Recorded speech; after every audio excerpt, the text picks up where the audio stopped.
इतिहास लिखा है इसमें, कुछ खास छिपा है इसमें। इतिहास लिखा है इसमें, कुछ खास छिपा है इसमें। मर्यादा है, कोई वादा है, विश्वास रखा है इसमें। सात फेरों से मिला ये तो उपहार है, मेरा श्रृंगार है, मेरा श्रृंगार है, मेरा श्रृंगार है, मेरा श्रृंगार है। मंगलसूत्र, मंगलसूत्र, मंगलसूत्र, मंगलसूत्र, मंगलसूत्र, मंगलसूत्र, मंगलसूत्र।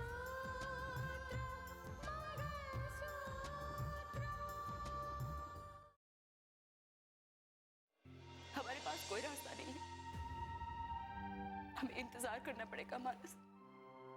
जब तक सब कुछ नॉर्मल नहीं होता हमें इंतजार करना पड़ेगा। जो मर गए उनके नाम पर आवाज उठाना और लोगों के बीच नाम कमाना, यही तो सर की फितरत थी।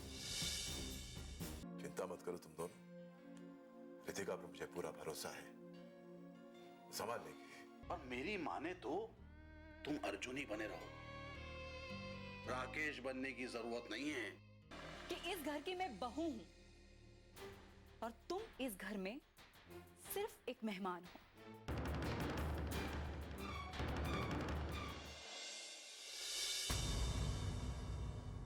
नमस्ते। नमस्ते। कैसी हैं आप? कैसे आना हुआ? जी जज साहब ने मुझे याद किया था। अभी तो जज साहब ही बताएंगे कि वो मुझसे क्या बात करना चाहते हैं। सुजाता जी, बच्चे जब मुसीबत में होते हैं तो उन्हें हौसला देना माँ बाप का फर्ज भी होता है और जिम्मेदारी भी होती है। आप क्या कहना चाहते हैं कि मैं अपना फर्ज ठीक से नहीं निभा रही हूँ? अब आप अपना फर्ज निभा रही हैं या नहीं निभा रही है तो आप बेहतर जानते हैं। लेकिन कभी कभार इंसान अगर अपना फर्ज निभाने की कोशिश भी करता है तो एक दीवार सी खड़ी हो जाती है, और जब तक वो दीवार ना गिरे इंसान अपना फर्ज निभा नहीं पाता। अपने बच्चों के लिए वो जो करना चाहता है नहीं कर पाता। मैं कुछ समझी नहीं, आप क्या कहना चाहते हैं? मैं आपको बताती हूँ। देखिए सुजाता जी, जब दो घरानों के बीच रिश्ता जुड़ता है ना तो दोनों घराने एक हो जाते हैं। हाँ, हो सकता है कि कुछ बातों की वजह से मन में कड़वाहट पैदा हो गई हो,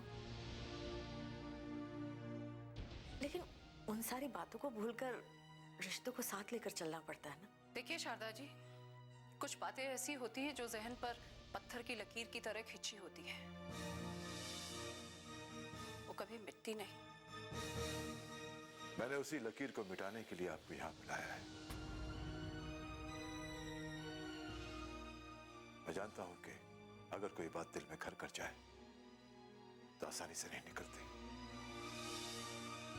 देखिए, पुरानी बातों को भूल जाइए। रितिका अब हमारी बेटी नहीं, आपकी बहू है। हर कोई भी माँ बाप जब बेटी की शादी करते हैं तो यही चाहत होती है कि उनकी बेटी को उस घर में भी उतना ही प्यार मिले जितना उन्होंने हमेशा दिया है।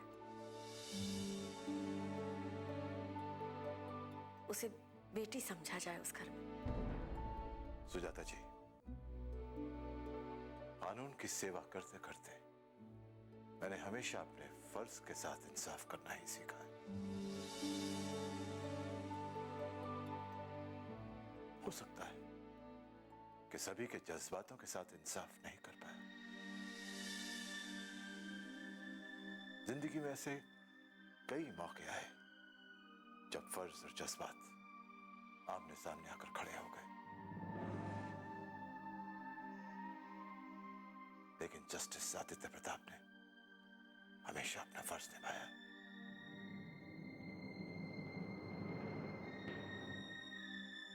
अगर एक बाप होने के नाते मुझसे कोई गलती हुई है तो उसके लिए माफी चाहता हूं।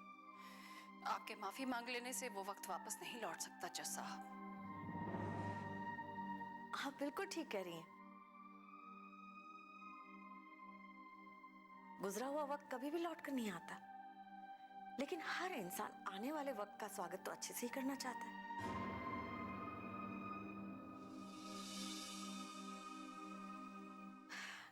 गुजरे हुए कल की यादों में आने वाले अच्छे वक्त को तो नहीं बिगाड़ा जा सकता।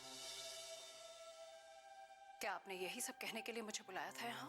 पुरानी कड़वाहट की वजह से मेरी बेटी आपकी दुश्मन बनी हुई है।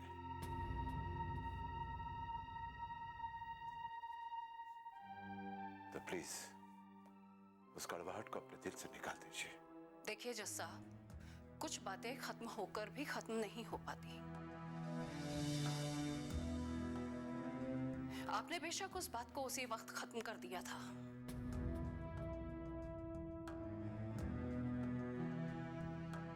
लेकिन मेरे भाई को आपने उम्र कैद की सजा सुनाई थी और उस बात को मैं आज तक भूल नहीं पाई हूं, ना ही मैं खत्म कर पाई हूं। नमस्ते।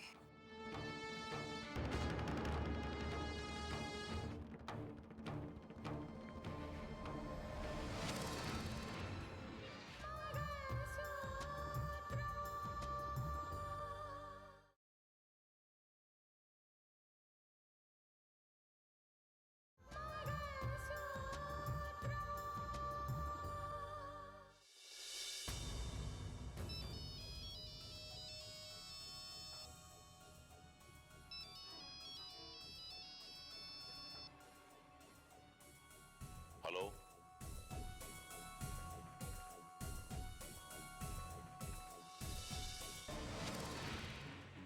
हेलो, कौन?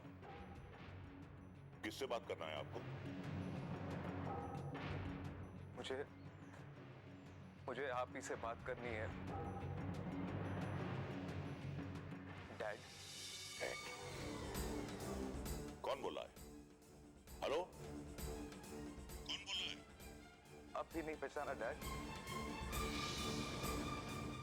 मैं आपका बेटा राकेश बोल रहा हूँ डैड।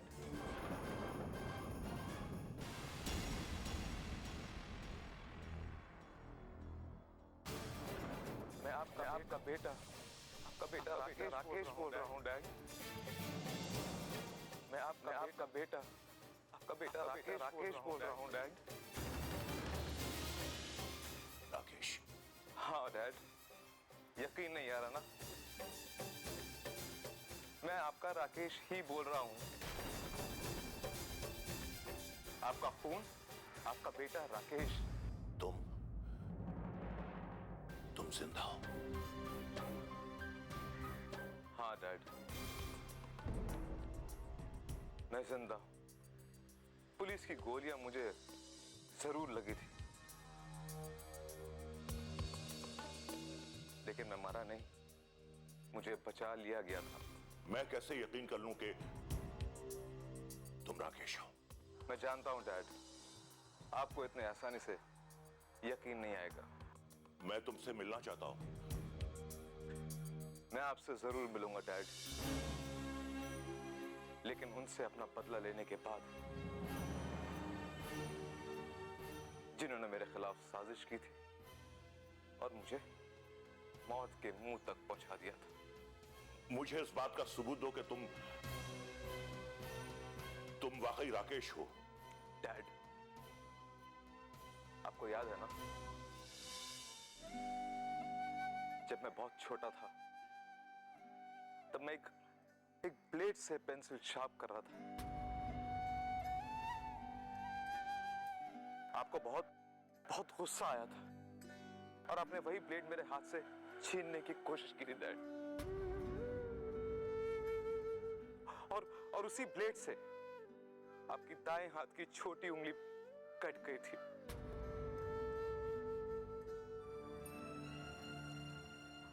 डैड, याद आया डैड?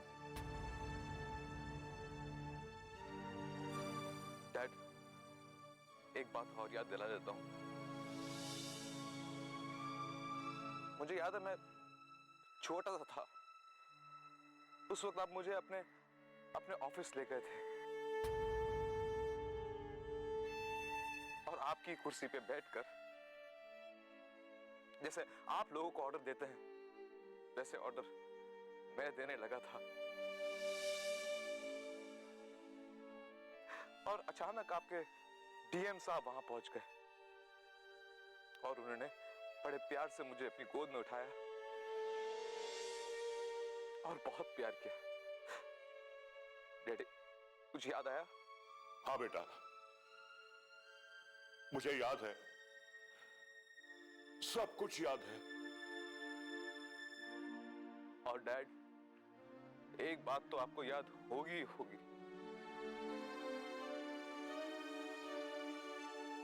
एक बार हम ट्रेन से जबलपुर जा रहे थे। छोटा सा था मैं और स्टेशन पे मैं ट्रेन से उतर गया था। तो डैड, मुझे याद है आप बहुत परेशान हुए थे। और डैड, आपने स्टेशन पे अनाउंस भी करवाया था कि मेरा बेटा किधर है। और जब मैं आपको मिला तब आपने मुझे एक थप्पड़ भी मारा था डैड, मुझे याद है डैड। और उसके बाद आपका और मॉम का जम के झगड़ा भी हुआ था। डैड, कुछ याद आया? हाँ बेटा, मुझे याद है, सब कुछ याद है।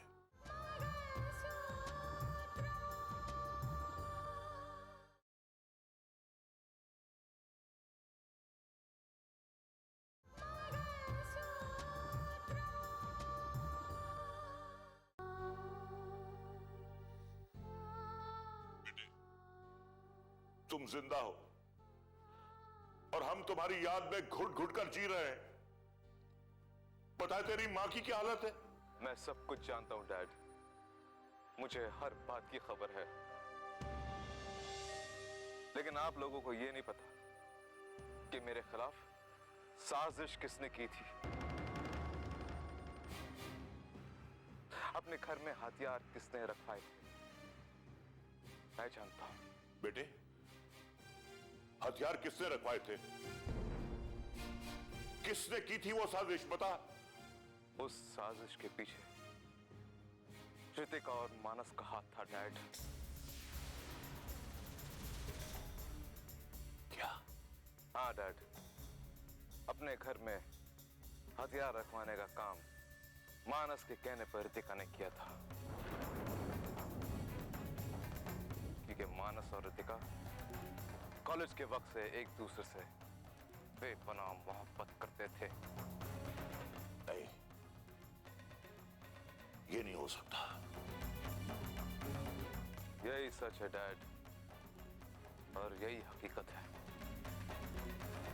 और मैं इसका गवाह हूं डैड। इस हकीकत तक आप लोग नहीं पहुंच पाए और ना ही कुछ कर पाए, लेकिन हकीकत तक पहुंचने की कोशिश मामा जी ने जरूर की है। हाँ डैड, मैं भी इस सच्चाई को मानने को तैयार हो गया हूं कि हो ना हो इस पूरे कांड के पीछे मानस का ही हाथ होगा। हाँ जीजा जी, और ऋतिका शायद मानस को बचाने के चक्कर में ये पूरा इल्जाम गुलशन शाह के माथे मर देना चाहती है। इस पूरे मामले के पीछे जीजा जी हो ना हो मानस का ही हाथ है और वही जिम्मेदार है। हाँ, कह देता हूं।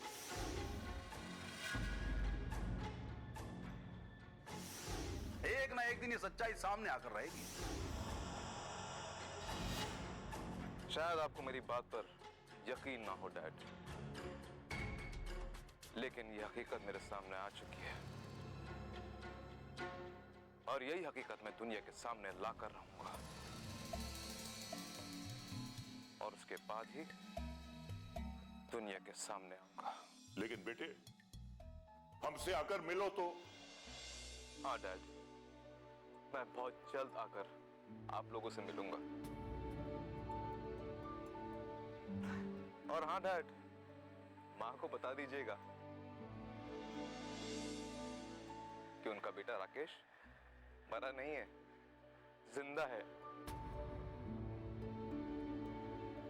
ठीक है डैड, फोन रखता हूं।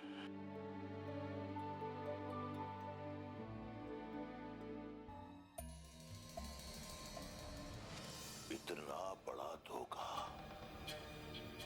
इतना बड़ा धोखा मेरे बेटे के साथ।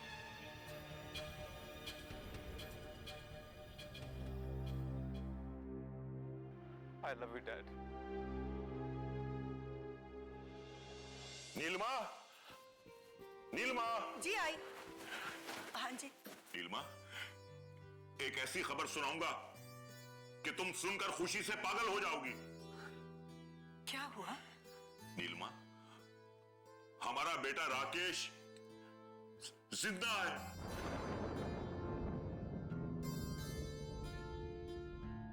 क्या? आप कहीं मुझसे मजाक तो नहीं कर रहे ना? देखिए, भगवान के लिए इतना बड़ा मजाक मुझसे मत कीजिए कि मैं बर्दाश्त न कर पाऊं। ये मजाक नहीं है नीलिमा, हमारा बेटा राकेश जिंदा है। क्या सच कह रहे हैं आप? तो फिर कहाँ है वो? मुझे उसके पास ले चलिए, मैं उससे मिलना चाहती हूँ। नीलिमा, राकेश जिंदा है, इसी शहर में है। जब उसने मुझे फोन करके ये बताया कि वो राकेश है, तो मुझे यकीन नहीं आया। मुझे ऐसा लगा कि कोई राकेश बनकर मुझसे बहुत भद्दा मजाक कर रहा है। क्या वो यही है, इसी शहर में? तो फिर हमसे मिलने क्यों नहीं आया? हाँ? समझने की कोशिश करो नीलिमा, उसकी मजबूरी यह है कि वो एक गुमनामी की जिंदगी जी रहा है। अगर वो पुलिस या कानून के सामने आया तो दोबारा गिरफ्तार होगा।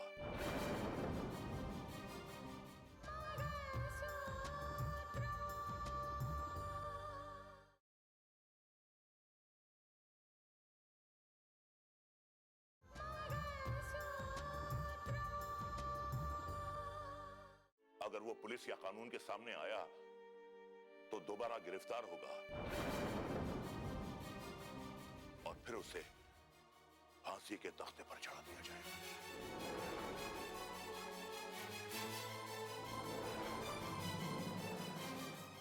नहीं नहीं, नहीं। हाँ नीलिमा, हमारे लिए सबसे बड़ी खुशी की बात यह है कि हमारा बेटा राकेश जिंदा है। हमारे लिए सबसे बड़ी खुशी की बात यह है कि हमारा बेटा जिंदा है, सही सलामत है। बस वो जहां भी रहे ठीक ठाक रहे, भले हमसे दूर क्यों ना रहे, पर ईश्वर उसे सलामत रखे। हाँ नीलिमा, तुम बिल्कुल ठीक कह रही। और क्या कहा उसने? आपने उससे मेरी बात क्यों नहीं करवाई? हाँ नीलिमा, उससे बात करके मुझे यह पूरा विश्वास हो गया कि हमारा राकेश जिंदा है। उसने मुझे बचपन की वो सारी बातें बताई जो सिर्फ मैं और राकेश जानते हैं। हे ईश्वर, तेरा लाख लाख शुक्र है कि मेरा बेटा सही सलामत है। तेरा लाख लाख शुक्र है। सुनिए, अगर अगली बार उसका फोन आए ना तो प्लीज आप मेरी बात जरूर करवाइएगा। वो जहां कहीं भी हो, मैं खुद जाकर उससे मिलूंगी। सिर्फ एक बार मैं अपने बेटे को देखना चाहती हूँ। एक बार। वो कहां है ये तो मुझे भी नहीं पता। पुलिस और कानून के डर से छुप छुप कर रह रहा है, लेकिन वो तुम्हें फोन करेगा, जरूर करेगा। नीलिमा, भगवान ने हमारी सुन ली है, भगवान ने हमारी सुन ली है। मामा जी, मैंने डैड को फोन किया था, लेकिन उन्हें उन्हें यकीन ही नहीं हो रहा कि उनका बेटा राकेश जिंदा है। कैसे यकीन होगा बेटा, कैसे यकीन होगा? कोई मरा हुआ अचानक जिंदा हो जाए, इस बात का उन्हें कैसे यकीन होगा? उन्हें याद दिलाने के लिए मुझे बचपन की यादों को कुरेदना पड़ा मामा जी। वो तो कुरेदना ही पड़ेगा ना भांजे, कुरेदना ही पड़ेगा। क्या कर सकते हैं? दुनिया की नजरों में वो कुल देवी बनी हुई है, सती सावित्री बनी हुई है, और उसके घर वाले छी छी छी छी उसे लेकर बड़े बड़े दावे किए जा रहे हैं। लेकिन अब डैड सब कुछ जान चुके हैं। डैड जानते हैं कि मुझे फंसाने वाली कोई और नहीं, रितिका ही है। किस तरह दो चेहरों के साथ लोग जीते हैं, लेकिन आज डैड के सामने रितिका का वो चेहरा भी सामने आ गया, घिनौना चेहरा। वो तो जरूरी है ना भांजे। अब मेरी सुन लो, मैंने जीजा जी को समझाने की कितनी कोशिश की, कितना मनाना चाहा, माथा पटक लिया, लेकिन ना जीजा जी मेरी बात माने और ना दीदी। लेकिन अब मेरी जबान से सुनने के बाद ना मानने का सवाल ही पैदा नहीं होता मामा जी। हाँ वो तो है बेटा, लेकिन तुम फिक्र मत करो, मैं जीजा जी से इस बारे में खुद बात करूंगा। अरे बात क्या करूंगा, अपने रिश्ते का वास्ता दे दूंगा उन्हें। फिर देखते हैं कि वो इस मामले में हमारी क्या मदद कर सकते हैं। नहीं मामा नहीं, डैड एक सरकारी मुलाजिम है और मैं नहीं चाहता कि ऐसी बातों में उनको घसीटा जाए। ये लड़ाई मेरी है और ये लड़ाई मैं खुद लड़ूंगा। धागे से बंधा इसमें संसार।